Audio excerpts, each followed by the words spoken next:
donc, il faut créer des noyaux durs. Là, pour destituer le gouvernement, changer les règles pour instituer quelque chose de neuf, à ce moment-là, il faut que ce soit des organisations qui le fassent. Et c'est pas obligé d'être le soulèvement, comme dit, de la masse molle, désintéressée. Donc, si vous avez, et que vous êtes capable de prendre les médias un petit peu de votre bord, là, à un moment donné, les choses peuvent bouger. C'est comme ça que ça fonctionne en politique. C'est comme ça que ça fonctionne parce que vous ne pouvez pas mobiliser tout le monde. Il y en a qui tout ce qu'ils peuvent faire dans les syndicats. Tu fais quoi avec ça? Pourtant, les gouvernements changent, les opinions circulent. Bon, admettons, vous avez un mouvement, il y a un problème de démocratie parce qu'il n'y a pas de boss du gouvernement. Pourtant, lui, il y a un boss du gouvernement, c'est le monde. Alors là, ça fait une organisation du monde, avec des représentations, pour amener des propositions impossibles au parti. Pas de progrès démocratique possible de la part des gouvernements qui sont opportunistes, qui prennent l'avantage d'une injustice ou de quelque chose. Donc, il doit avoir sa propre représentation non partisane. Les représentations civiles. Les moyens, comme moi, ce que je propose avec les là, les gens disent une année de voter, une année de voter. Non, faux. Le problème, c'est qu'on ne vote pas assez. Là, on élit les bandits qui nous gouvernent, puis on n'a pas de moyen de les rappeler. Une fois par année, ils doivent repasser devant les gens pour avoir un mandat de confiance. Si on passe marcher les fesses serrées, ils vont faire attention les bêtises, les milliards qui envoient à gauche et à droite, parce que là, ils peuvent se faire sanctionner.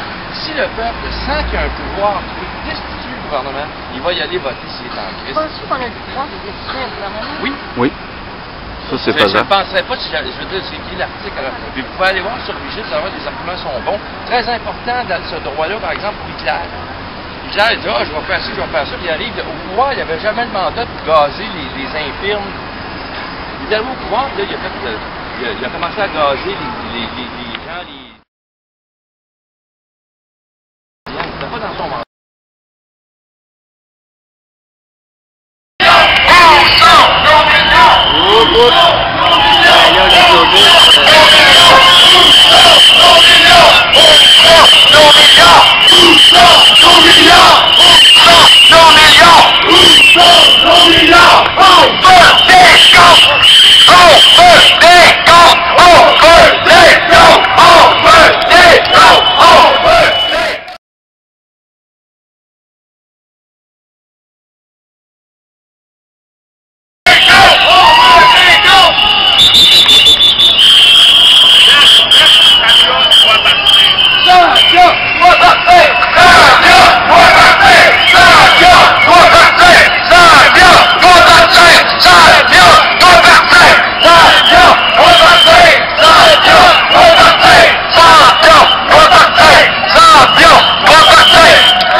On les appelle, nous, les bandits à cravate.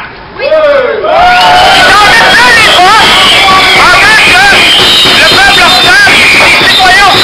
On doit se serrer la ceinture. Michael Sabia est représentatif de toute cette gangrène-là. Ce type-là n'a jamais travaillé en faveur des intérêts du Québec. Il a été nommé de manière assez obscure. On ne sait pas toujours c'est qui l'a nommé. Tout ce qu'on sait, c'est que c'est un ami des Marais, parmi les grands boss de toute cette racaille-là, pour emprunter les mots de M. Sarkozy, mais nous, on l'applique, ce terme-là, au vrai. Et Michael Sabia, qu'est-ce qu'il a fait pour le Québec? Absolument rien.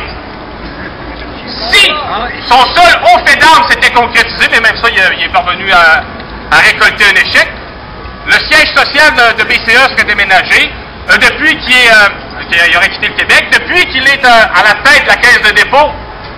Qu'est-ce qu'il nous dit, M. Sabia? Le Québec Inc., il n'en a rien à foutre.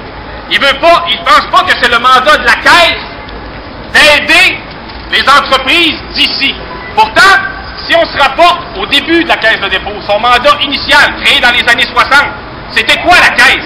C'était un outil économique que les Canadiens français, les Québécois qui étaient en train de devenir, s'étaient donné pour se sortir du marasme économique dans lequel nous étions. Hein? Il faut se rappeler qu'à l'époque, les Québécois, on va employer un terme.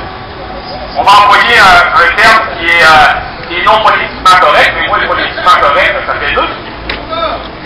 On était l'ethnie la plus pauvre au Québec. Il y avait les Autochtones qui étaient en bas, puis il y avait les Italiens, les Montréalais qui étaient à peu près dans le même scénario. Et on a créé des outils économiques comme la Caisse, comme la SGS, tout ça, pour être capable d'avoir une qualité de vie qui se comparait au reste de l'Amérique.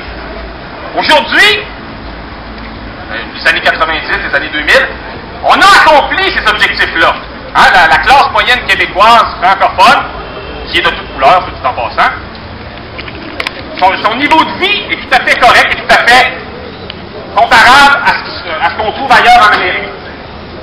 Sauf que là, qu'est-ce qui se passe?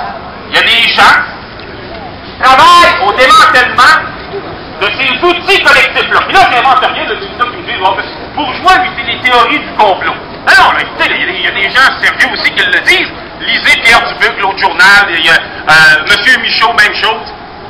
Connaissent ces dossiers-là mieux que moi et qui nous disent qu'on est en train de travailler sur ce genre de droite extrême au démantèlement de nos institutions les plus formidables. Ces gens-là, quand on parle de la racaille économique, les CBA, Desmarais et compagnie, militent pourquoi, eux, dans le fond? Pour un Québec petit, docile et à sa place.